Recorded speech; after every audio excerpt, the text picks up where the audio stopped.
ഞാൻ കുട്ടികളോട് പറയാറുണ്ട്, അമ്മ ഭക്ഷണം തന്നത് കൊണ്ടാണ്. ഭക്ഷണം അങ്ങനെ ഉരുട്ടിക്കയറ്റൂലേ, ആ ഭക്ഷണം കൊടുക്കുന്ന പ്രോസസ്സ് അത് അമ്മ ചെയ്തത് കൊണ്ടാണ് നിങ്ങളിപ്പോൾ ജീവനോടെ ഇരിക്കുന്നത്. അച്ഛൻ ഭക്ഷണം തന്നു നോക്കട്ടെ, ഏതെങ്കിലും ഒന്നേ തിരിച്ചു വരുള്ളൂ. ഒന്നുകിൽ കുട്ടി അല്ലെങ്കിൽ പാത്രം.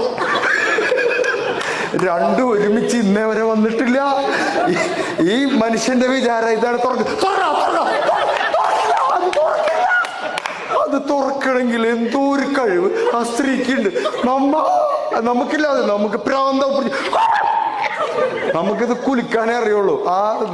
നമ്മളാകെ കുട്ടിയെടുക്കുന്നത് പുറത്ത് റെസ്റ്റോറൻറ്റിലേക്ക് പോയി ഭക്ഷണം കഴിക്കുമ്പോൾ നാട്ടുകാരെ കാണിക്കാൻ ഭയങ്കര സ്നേഹമുള്ള ഭർത്താവാണ്.